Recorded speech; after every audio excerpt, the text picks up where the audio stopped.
ये जो शहतीर है पलकों से उठा लो यारो, ये जो शहतीर है पलकों से उठा लो यारों, कोई तरकीब तो ऐसी भी निकालो यारों। ये जो शहतीर है पलकों से उठा लो यारों, कोई तरकीब तो ऐसी भी निकालो यारों। कौन कहता है आसमां में सुराख हो नहीं सकता, एक पत्थर तो तबीयत से उछालो यारों। मुझे आपके बीच आकर बहुत अच्छा लगा, और जब मैं आपके बीच यहाँ था तो आप लोगों के साथ ने मुझे अनायास अपने बचपन की ओर धकेल दिया, और पुरानी स्मृतियों के गलियारे में मैं आपको मेडल तो दे रहा था, लेकिन पुरानी स्मृतियां मेरे मस्तिष्क में चल रही थी जब मैं भी आपकी तरह एक हाई स्कूल और इंटरमीडिएट का बच्चा था। ये बड़े हर्ष की बात है कि अब बच्चों की मेधा, उनके ज्ञान, उनके द्वारा प्राप्त किए जाने वाले अंक में बहुत वृद्धि हुई है।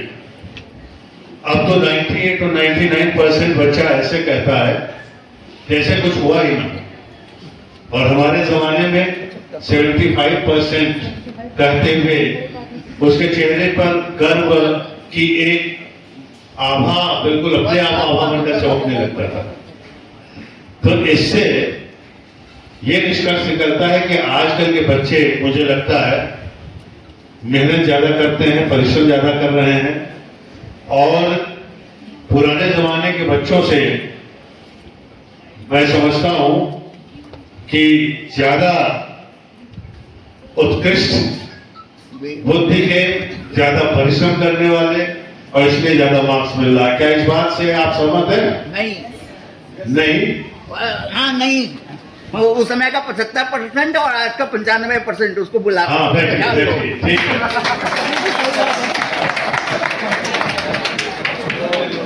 हमारे बीच में उपस्थित एक सज्जन, मैं समझता हूं जिन्होंने अपने जीवन के 60 या 70 बसंत देख लिए हों, ऐसे व्यक्ति उपस्थित हैं।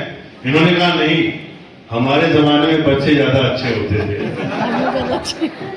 अब मैं देखिए, इस विवाद का सबसे अच्छा निस्तारण, सबसे अच्छा हल टीचर्स कर सकते हैं, क्योंकि उन्होंने अपने समय के बच्चों को भी देखा और आज के बच्चों को पढ़ा रहे हैं।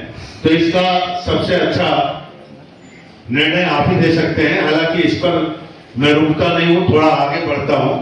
ये छोड़ता हूं आप लोगों पर कि ये सज्जन जिन्होंने अपने अनुभव को बिल्कुल अपने अनुभव के आधार पर कहा कि नहीं, उस समय का 75% आपका 95% से भी अच्छा है।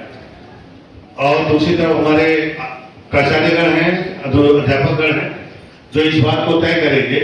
मैं ये कहना चाहता हूं कि यहाँ बच्चों से मेरा संवाद भी हो रहा था, कुछ बच्चों से मैंने बात करने की कोशिश की, जितना थोड़ा समय मिला उसी में, और उन सबसे ये जानना चाहा कुछ लोगों से कि वे किस स्ट्रीम के हैं और आगे के लिए उनकी योजना क्या है।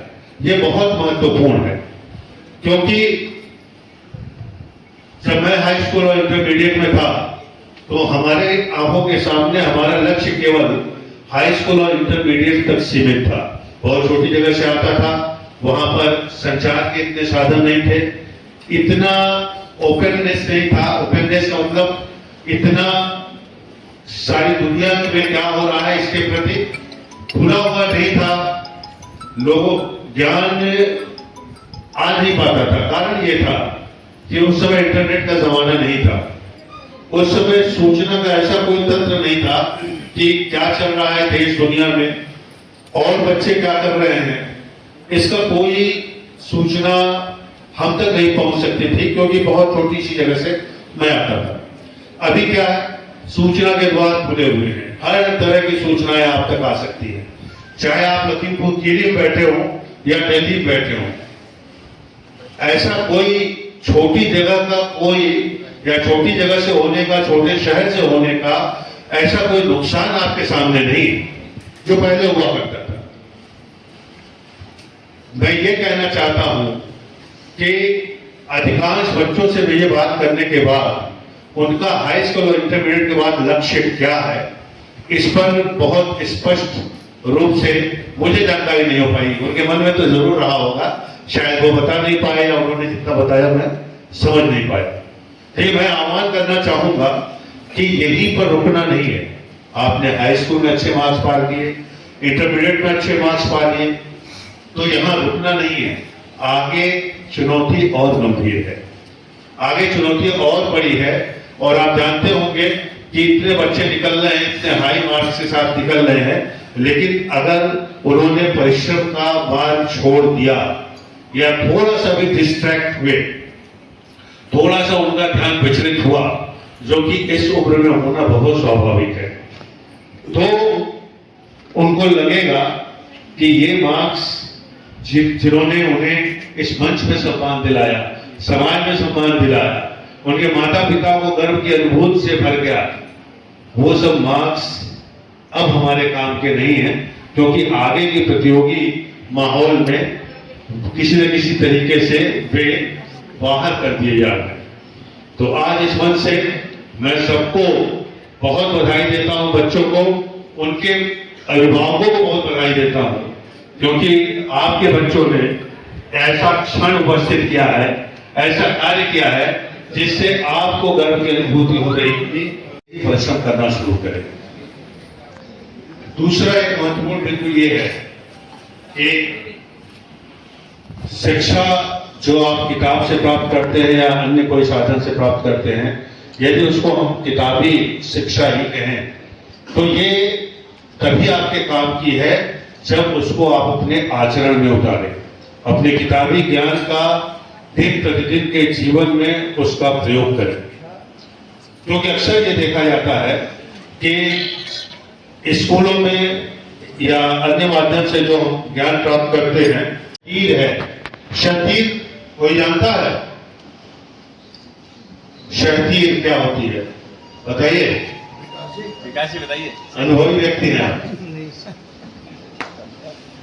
कच्चे घरों को देखा, कच्चे घरों को किसी ने कच्चा घर देखा है? आजकल के बच्चे नहीं देखे होंगे, देखा?